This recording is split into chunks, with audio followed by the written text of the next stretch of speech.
Evening breaking. കൊച്ചിയിലെ ഒരു റോഡിൽ മാത്രം 93 കയ്യേറ്റങ്ങൾ. ജല അതോറിറ്റിയുടെ കീഴിലുള്ള പൈപ്പ് ലൈൻ റോഡിലാണ് ഈ കയ്യേറ്റങ്ങൾ കണ്ടെത്തിയത്.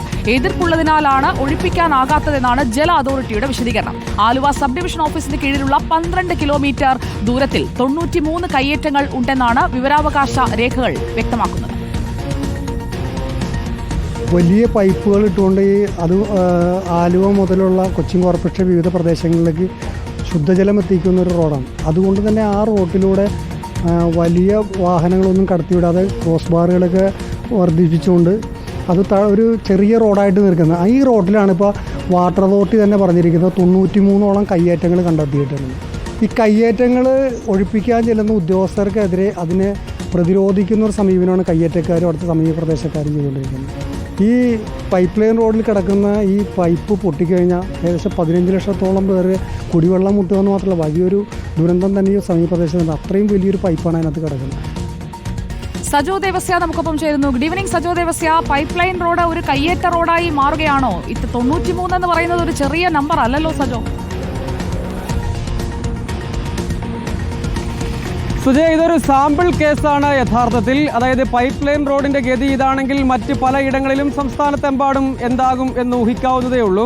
പൈപ്പ് ലൈൻ റോഡ് എന്നത് യഥാർത്ഥത്തിൽ ആലുവ ജലശുദ്ധീകരണശാല മുതൽ കത്രിക്കടവ് വരെ നീളുന്ന റോഡാണ്. അതായത് നഗരത്തിലേക്ക് കുടിവെള്ളം എത്തിക്കുന്ന ശുദ്ധജല വിതരണത്തിന് വേണ്ടിയുള്ള പൈപ്പ് ലൈനാണ്. അതുകൊണ്ട് ഗതാഗത നിയന്ത്രണമടക്കം ഇവിടെയുണ്ട്. പലയിടത്തും ക്രോസ് ബാറുകളടക്കം സ്ഥാപിച്ച് ഞാനിപ്പോൾ നിൽക്കുന്നത് ഈ പാതയിലാണ്.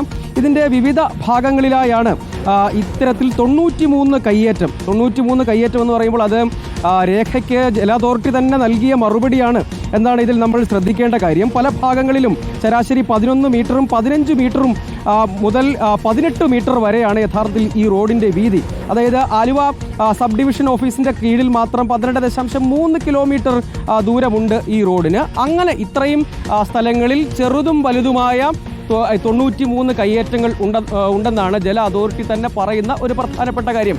അത് എവിടെയെല്ലാമാണ് എന്നത് കൃത്യമായി ധാരണയുള്ളതുകൊണ്ടാണല്ലോ 93 കയ്യേറ്റങ്ങൾ എന്ന് പറയുന്നത്. അതിൽ എന്തുകൊണ്ടാണ് ഒഴിപ്പിക്കാത്തത് എന്ന ചോദ്യത്തിന് ജല അതോറിറ്റി പറയുന്ന മറുപടി, അതായത് ഇറിഗേഷൻ്റെ പൂർണ്ണമായ നിയന്ത്രണത്തിലുള്ള പാതയാണ്. അവർ പറയുന്നത് എതിർപ്പുള്ളത് കൊണ്ട് എന്നതാണ്. അത് പക്ഷേ അതിൽ വൻകിട കയ്യേറ്റങ്ങളുണ്ടോ, അങ്ങനെ പോകാതിരിക്കേണ്ടത് ആരുടെ താല്പര്യമാണ് എന്നതൊക്കെ പ്രധാനപ്പെട്ട ഒരു കാര്യമാണ്.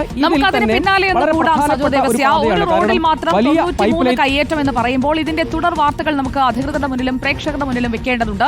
ഈ ആരൊക്കെയാണ് ഈ എതിർപ്പ് അറിയിക്കുന്ന ആളുകൾ? എങ്ങനെയാണ് ഈ കയ്യേറ്റം നടന്നത്? എങ്ങനെയാണ് ഇവർക്കിത് കൈവശം വെക്കാൻ സാധിക്കുന്നത്? നമ്മുടെ പൊതുവഴിയാണ്. ആ പൊതുവഴിയിലെ കയ്യേറ്റം അങ്ങനെ കണ്ടില്ലെന്ന് നടിക്കാൻ കഴിയില്ലല്ലോ. അപ്പോൾ അതിൽ ഇടപെട്ടിരിക്കും.